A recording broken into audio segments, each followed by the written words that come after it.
Alright, I gotta press all the buttons. And I did it without even screwing up once. I'm so proud of myself. But ladies and gentlemen, welcome back to the other semifinals. It's a best of 5. It's fresh. It's brand new if you're just tuning in. And this will determine who goes on to the finals to fight against Lilbo. Spawning in the bottom left corner of the map. We'll see if the foreign hope can continue. We already have 1 foreigner up there. There's no way we get 2, right? I don't know. But from Fnatic Gaming, we have the blue Protoss Harstem. Never right, as the red Terran, it's Gumiho. And just quick addendum, I said Fnatic Gaming, and I don't know why. It's just Fnatic, but yeah, there you go. Okay. Sorry, I like to be right about it. Correct, blah, blah, blah. But okay, so we got some really cool stuff going on for what has been pretty much the first series today. I wouldn't say Gumiho has any better or worse of a chance going off of the server we're playing on, but it does beg the attention of saying Harstem's got that little bit of a home field advantage. The fact that he's probably not going to feel any latency where Gumiho might feel just a smidge. Well, hey now. Yesterday, Harstem had more lag than his opponent on EU. Yeah, that was really weird, actually. I don't know what was up with that. But Harstem also did kind of squash Marine Lord. And Marine Lord, maybe not quite Gumiho levels of Terran, but still, Harstem showed us just how good his versus Terran is. Yeah. You talked about like maybe playing like more macro oriented than Lilbo, and I agree with that. I think he's probably gonna play like he did versus Marine Lord, which is very patient. You know, you got flies around his face, swatting him off, and then when push comes to shove, he actually like push and win, like literally push and win. So if Gumiho does the same thing, which I don't really think he's gonna be nearly as like, he's not gonna play like Marine Lord. Marine Lord was everywhere, like with Doom drops, regular drops, like not waiting a long time to get Vikings and Ghosts. Yeah. And Gumiho, he can play that style for sure, but he can also, he can mech first of all, which is cool, but second of all, he can just do like the chill, wait till 14 minutes and like push and just win with a huge army. Well, I already like what Harstem's done to start. That little bit of a subtle building placement that kind of helps deny Reapers from being able to just run through your probe line and around the probe line. Not that a Reaper seems to ever be that big of a deal for Protoss players anymore, but this just adds to the fact that it will not be able to get much done other than basic scouting. Yeah. I'm actually a little bit curious. We always talk about this. There's some players out there who do have that I guess niche for abusing maps, like tanks down here. If it was Supernova, we'd say this would happen without a question, but I wouldn't rule it out for Gumiho, somebody who's very tank keen himself when given the opportunity. Oh, it's gonna be Barracks build, so womp womp. Yeah, womp womp. Save for opening, of course, when you go for the faster command center. This does, of course, help you check off that nasty paranoia of, is an Oracle coming? But yeah. Should that actually not be the case, you end up having a lot of production, and we see those pushes come, the overcharges go down, but Terrans sometimes just don't care, and they'll go through that mineral line and clear out the probes. Well, no SCV scout meant the Reaper went, the incorrect way first, so by the time it gets into the main, that stock will basically be out. The militia core is already there too, so you might be able to see like when the second gas was taken if he's really keen on looking, but yeah, gets in there, sees one gas, that's it. So a little, it sucks a little bit. Like if they had both gases the entire time, you would be a little worried, but he'll come in later and hopefully scout this Twilight Council that went down.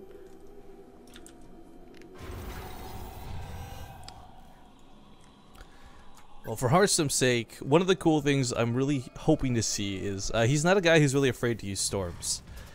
Going to the late game, it is bio for stuff, so this is a really big deal relevance, but we're so used to just seeing Colossus games and SCV pulls and Colossus games, but Harstem's the type of guy who will do storms when given the right opportunity, and I think it's one of those clocks you almost put on him where, alright, yeah, there might be ghosts out to counter, but Harstem's so good at doing cool moves like putting them in warp prisms or bringing them in from like way off to the side. So, if this does get to the point where we do see Templar tech come out, and not just Blade Stalkers, and not just Colossus, I think that's where we're going to see Gumiho really sweat in the series. You mean, yeah. I thought you meant like in general, and I'm like, Protoss are afraid to use Storm? No. Since when? I'm talking like specifically here, tailored to like this description of this match, because let's not forget, like Harstem also did some really cool things. We always reference back to this because it was such a good series. But like when he played against Bunny, a lot of those fake out moves, like, hey, look at me, I'm going Colossus, psych, Templar. Yeah, that was a really cool series. We do have Gumiho just being very like macro oriented, you know? And that's what I was kind of talking about. Like instead of doing like the Marauder slow push, combat shield push, any type of push just to get the overcharge, he just waits in his main for a while. And he might bait out the overcharge, but I don't know if he's going to stim in and get it. Although stim might be finished by the time he makes it way over there, and it actually might be worth it.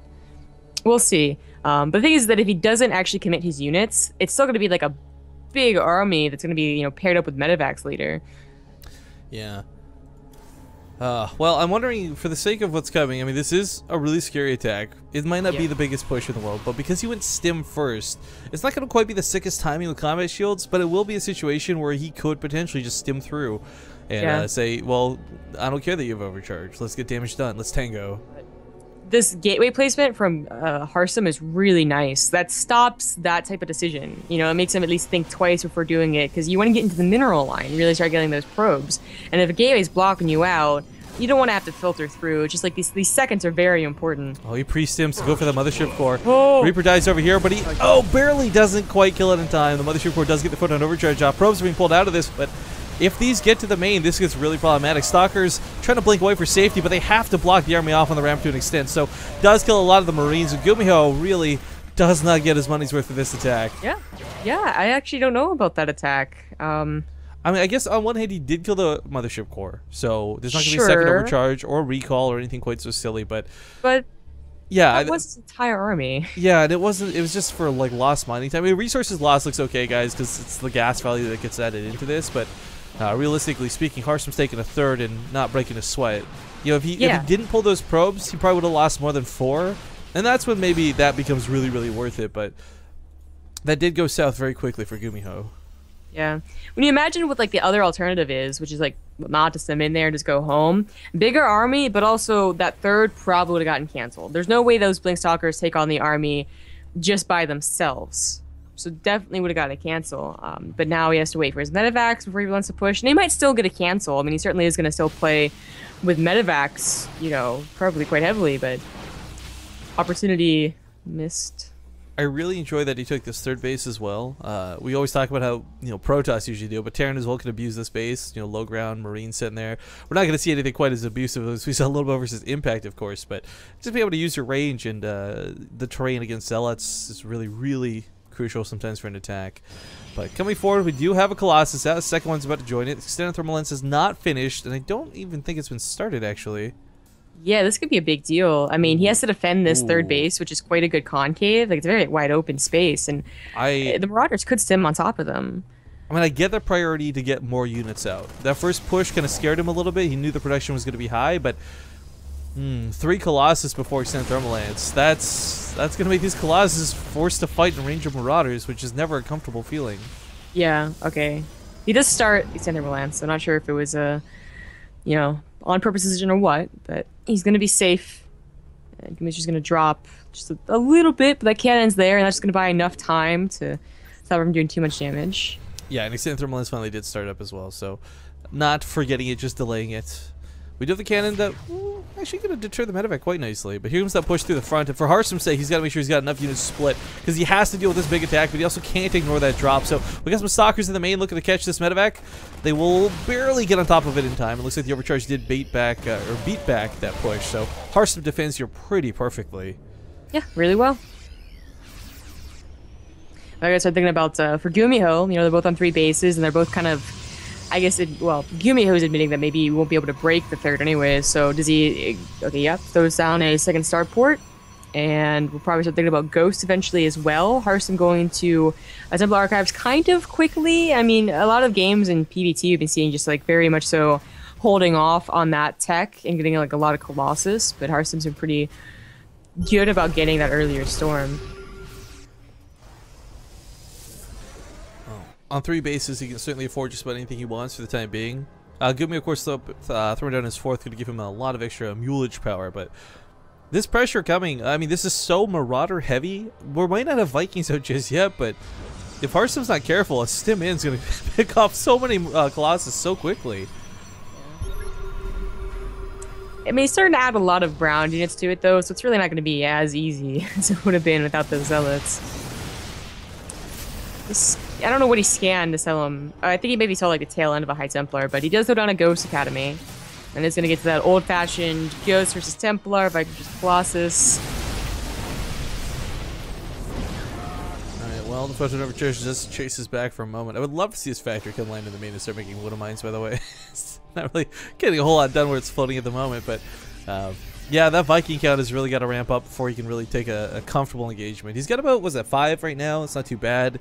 About 6 or 8, and he could probably start thinking about actually going for a big attack, but the stalker count really not that out of control. It's going to be very difficult for Harstem to stop these Vikings from killing all his Colossus.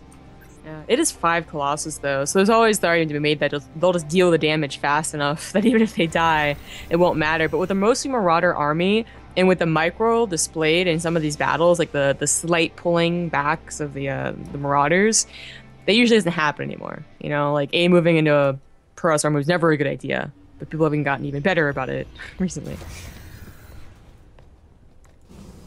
Well, it's kind of cool to see the Warp Prism. This is the one single unit I think a Protoss player has that is the best at drawing a Terran army back home. I mean, a single Dark Templar isn't even as threatening as a Warp Prism, because the Warp Prism with it can bring like 10 or 13 Zealots, as we've seen count a gateway. In fact, what is the gateway count at? 10, exactly, not too bad. Something he can certainly afford on 3 bases. The Ghost Academy, of course, researching personal cloaking while this goes on. Really like this move. But still no ghosts. Yep, not yet. He does scan and he sees those High Templars ready to go, and you gotta assume they have Storm, never assume they don't. So I don't know if he's really gonna be able to, you know, want to take this fight, but he has a good concave, and Marauders will last through storms. Well, this is gonna be a scary fight for both sides. Harstem in the middle of the map exposed like this is a little bit dangerous, as it does set up for this really nice surround from multiple angles out of Gumiho. Storm's still gonna come down, chase off the Marauders. Nice dodges, repels them immediately, and the Templar even lives. Well, for now. Well, the biggest thing about this is that Harstem knows that he has a drop set up, and there goes the drop. He can turn it into you know, actually a warp point and do really well, but the fight goes down. The Vikings take out the Colossus so quickly. There's really not much behind this. A couple of Storms trying to go down. Ooh, nice blanket catch on top of those Marauders, but moves out of it very quickly. The Zealots shredding the count on the left, and the Vikings now going to land on the ground. So many Vikings available. They're going to actually clean up the Zealot army. Usually they're really not that high in number when they are able to land, but the Zealots did do a lot of damage. He is on 4, actually 19. 5 command centers. Yeah, 19 SVs died. Perhaps not that big of a deal in the long term, because you do have a lot of mules, and he's got a bit of a bank, but it's the fact that he had to draw the entire army back. Like, Gumiho has to go home to deal with this. It's not something he can ignore, and this Warp Prism for Harstem just saved his butt in this game.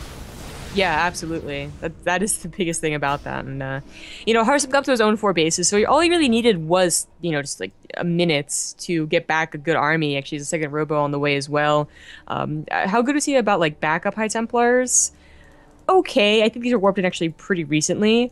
But, like, you'll see, like, the best Protosses, they'll have, like, you know, 1 at each base for feedbacks, of course, but also in case situations like that happen where the armies trade out evenly, and the ghosts are all gone, and what you absolutely desperately need is just a few more storms to hold on.